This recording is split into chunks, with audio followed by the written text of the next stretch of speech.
ఇన్ని కళ్ళ ముందు ఇన్ని స్టేట్స్ సంబంధించి వాళ్ళు ఈ మోడల్ని రోల్ అవుట్ చేద్దామని బ్యాక్అవుట్ అయినటువంటి ఎగ్జాంపుల్స్ మనకు కనిపిస్తూ ఉంటే కేవలం ఈ రాష్ట్రంలో మాత్రం ఆంధ్రప్రదేశ్ రాష్ట్రంలో ఎక్స్క్లూజివ్గా ఇక్కడ ప్రైవేటైజేషన్ అనేటువంటి ఈ పీపీపీ ముసుగులో ప్రైవేటైజేషన్ అనే పేరుతో ప్రజల్ని, ప్రజల ఆరోగ్యాన్ని, విద్యార్థుల భవిష్యత్ని మోసం చేసేటువంటి కార్యక్రమానికి ఒడిగట్టింది ఈ కూటమి ప్రభుత్వం.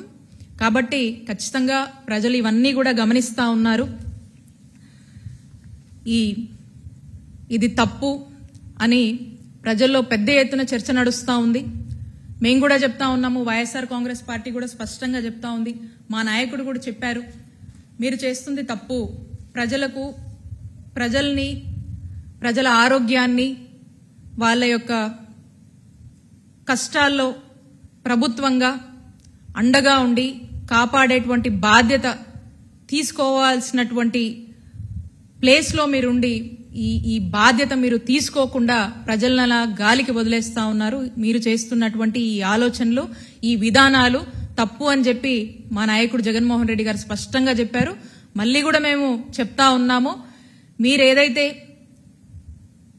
ప్రభుత్వంలో కొనసాగించాల్సినటువంటి ఈ గవర్నమెంట్ మెడికల్ కాలేజ్ ని పీపీపీ ముసుగులో ప్రైవేటైజేషన్ పేరుతో ఒక స్కామ్ కి ఒడిగడుతూ అమ్ముకుంటున్నారో దీన్ని రేపు రాబోయే మా వైఎస్ఆర్ కాంగ్రెస్ పార్టీ ప్రభుత్వం వచ్చినటువంటి వెంటనే ఇమీడియట్ గా ఈ యొక్క ప్రైవేటైజేషన్ విధానాన్ని మేము రద్దు చేస్తాం. ఇది మా నాయకుడు చెప్పాడు, ఇది మా వైఎస్ఆర్ కాంగ్రెస్ పార్టీ స్టాండ్. ఏదో రేపు గవర్నమెంట్ లోకి వచ్చాక చూద్దాం చేద్దాం అనేది కాదు. ఇప్పుడే మా ప్రపోజల్ చెప్తా ఉన్నాం, ఇప్పుడే క్రిస్టల్ క్లియర్ గా మా ప్రపోజల్ ని చెప్పేస్తా ఉన్నాము. We are very clear about it. దీన్ని ఖచ్చితంగా మేము రద్దు చేస్తాం.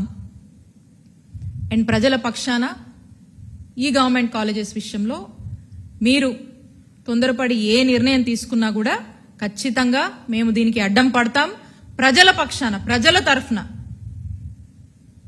ప్రజల బాధని అర్థం చేసుకున్నటువంటి పార్టీగా ఈరోజు వైఎస్ఆర్ కాంగ్రెస్ పార్టీ ప్రజల పక్షాన నిలబడి ఖచ్చితంగా పెద్ద ఎత్తున, ఎంత పెద్ద ఎత్తునైనా కూడా దీనికి కావాల్సినటువంటి పోరాటం మేము చేస్తాము. We continue to protest.